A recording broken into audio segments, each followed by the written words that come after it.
Baik, Bapak Ibu dosen, Assalamualaikum warahmatullahi wabarakatuh. Kembali lagi dengan saya di channel saya. Nah, ini sekedar informasi. Kalau ada beberapa dosen yang bertanya bahwa benar nggak kalau promosi jabatan itu hanya diberikan kepada orang-orang yang memang dekat dengan pimpinan atau bukan karena berdasarkan dari kompetensinya. Nah, saya menjawabnya itu adalah bagian dari politik kampus ya. Jadi mungkin sudah banyak dosen yang mengetahui hal tersebut bahwa kalau di kampus itu ya nggak baik-baik saja ya. Nah, tapi sebelum saya membahas ini lebih dalam, saya mau menginformasikan kepada teman-teman dosen bahwa bagi teman-teman dosen yang ingin mendownload e-book yang bisa kemudian digunakan untuk prompting menulis jurnal Scopus, kemudian jurnal internasional, jurnal Sinta 1 hingga Sinta 6, menulis buku dan lain sebagainya yang berkaitan dengan kegiatan Tridharma, Bapak Ibu dosen bisa mendownloadnya melalui link yang sudah saya sediakan pada deskripsi dari video saya ini.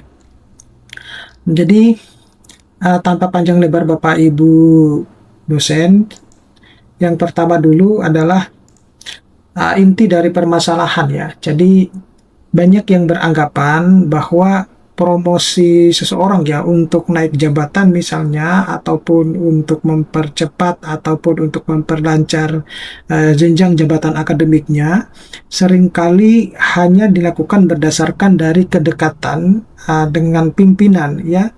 Nah, bukan berdasarkan dari kompetensi yang dimiliki. Nah, tentu ini bagi dosen-dosen yang sudah lama berkecimpung di dunia akademik, tentu ini bukan merupakan sesuatu hal yang baru ya, atau bukan merupakan sesuatu hal yang asing. Nah, tapi bagi teman-teman dosen yang baru memulai karir sebagai seorang dosen, nah tentu akan merasa kaget ya, kalau ternyata di kampus itu seringkali juga terjadi hal yang semacam ini. Nah, kemudian ada juga yang menyebutkan adalah siapa yang favorit akan mengalahkan meritokrasi ya. Artinya kalau meritokrasi itu kan dia berbasis pada kinerja. Jadi kalau kinerjanya bagus, semestinya dia bisa mendapatkan promosi ya. Nah, tetapi kalau yang terjadi itu justru kebalikannya gitu. Jadi kalau bahasa ngetrennya mungkin disebutnya adalah sebagai penjilat gitu ya. Nah, tetapi kalau saya menyarankan bahwa sudahlah nggak usah mengurusi orang lain, fokus saja kepada pengembangan diri ya. Toh juga nanti ketika mereka menjabat juga tidak akan lama gitu kan, tidak akan menjabat selama-lamanya semacam itu. Nah, kemudian seringkali bahwa loyalitas itu lebih besar dari kemampuan teknis. Nah, ini yang mungkin harus kita pahami untuk semua dosen ya, bukan hanya dosen-dosen yang baru berkarir sebagai seorang akademisi ya, semacam itu. Nah, yang menjadi pertanyaan adalah mengapa disukai bisa mengalahkan kompeten ya. Jadi ada beberapa faktor ya. Yang pertama itu ada mungkin faktor kepercayaan pribadi di mana pimpinan itu sering merasa lebih aman atau mengangkat orang yang sudah lama dekat, kemudian sering sejalan secara politik atau cara pandang, kemudian dipersepsikan tidak akan berkhianat gitu. Jadi loyalitas atau persepsi loyalitas itu dianggap lebih penting dari kemampuan teknis. Kemudian ada juga budaya patron klien ya. Jadi dalam beberapa budaya kerja termasuk di banyak kampus ada pola bapak anak buah atau patron klien itu yang membantu dan setia pada atasannya akan dibalas dengan jabatan, rekomendasi ataupun proyek. Nah, kemudian ada yang ketiga itu penilaian kinerja yang lemah atau formalitas. Nah, kadang sistem penilaian kinerja ya hanya formalitas. Jadi semua orang dapat nilai kerja baik, kriteria promosi tidak transparan, dan dapat penentuan jabatan lebih didominasi lobby ataupun deal-dealan atau kompromi politik ya, bukan angka objektif. Lalu yang keempat itu adalah kepentingan dan geng. Jadi ada kelompok-kelompok, misalnya geng akademik, geng ormas, kemudian geng organisasi profesi, serikat, dan lain-lain, yang saling dukung untuk menguasai posisi strategis ya. Jadi mementingkan orang kita dulu, baru kualitas, seperti itu. Nah, itu yang terjadi di ini ya. Nah, kemudian ini tadi faktor penyebabnya yang sudah saya sebutkan tadi. Nah, lalu apa sebenarnya makna politik dari politik kampus ya? Nah, makna politik kampus di sini itu biasanya merujuk kepada pertarungan kepentingan di dalam universitas ya ataupun institusi pendidikan tinggi yang melibatkan dosen, kemudian pimpinan fakultas atau prodi, ada juga rektorat, organisasi kemahasiswaan, bahkan kadang juga pihak luar ya, misalnya yayasan, ormas, partai dan lain-lain. Nah, politik kampus ini bukan hanya sekedar pemilihan rektor ataupun dekan ya, tapi juga pembagian jabatan struktural yang mulai dari kajur, kemudian sekretaris jurusan, ketua lembaga, dekan, dan lain-lain.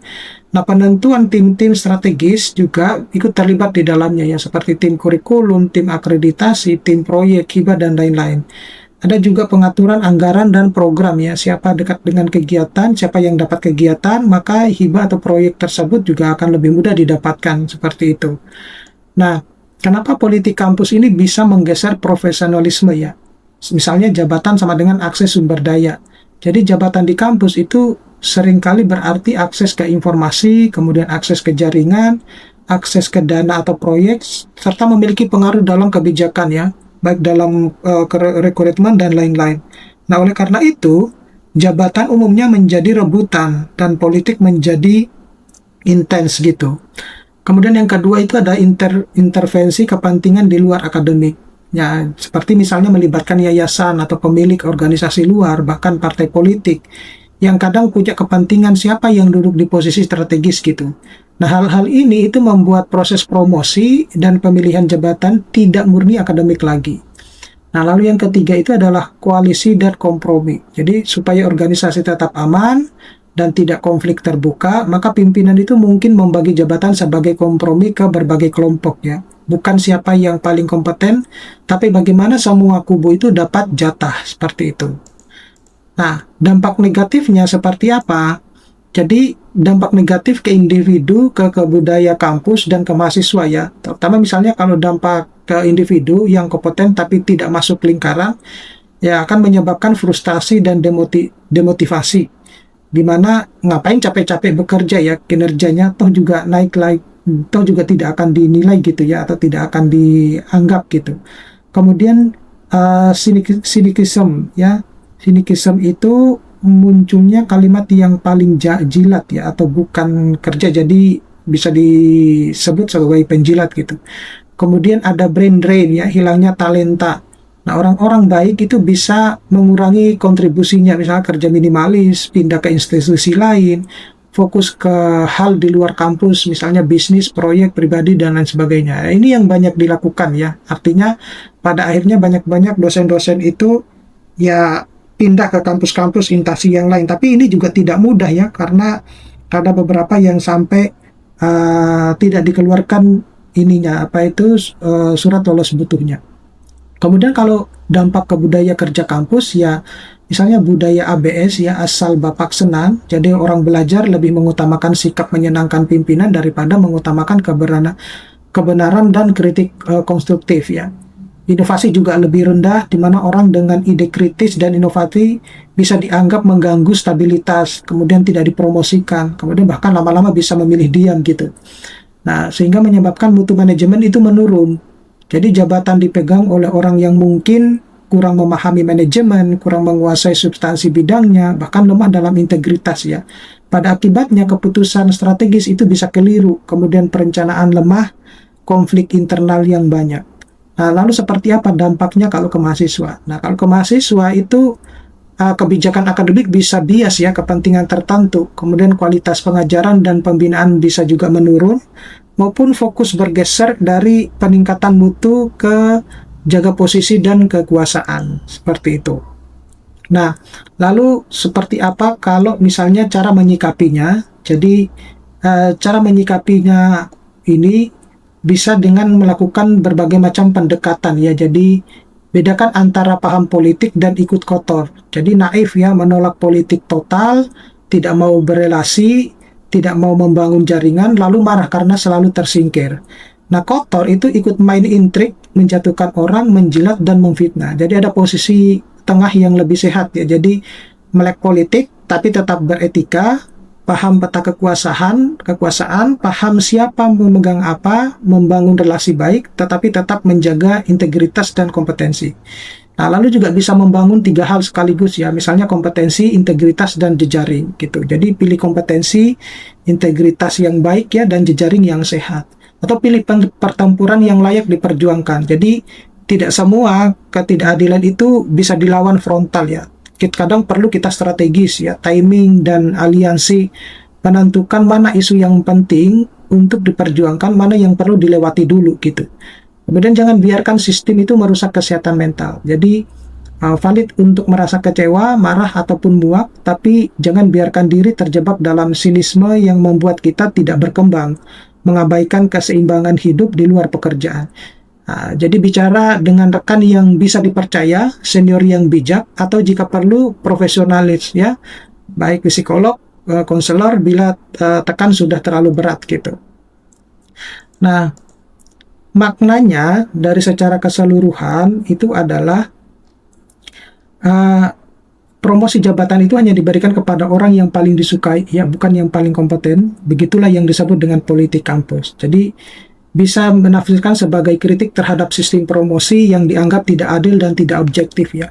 Ekspresi frustasi orang-orang kompeten yang merasa tersisih, juga sinyal bahwa di kampus yang idealnya menjadi ruang meritokrasi dan intelektualitas, praktis dan kekuasaan kadang mirip organisasi politik pada umumnya. Jadi penuh lobby, kompromi, dan favoritisme.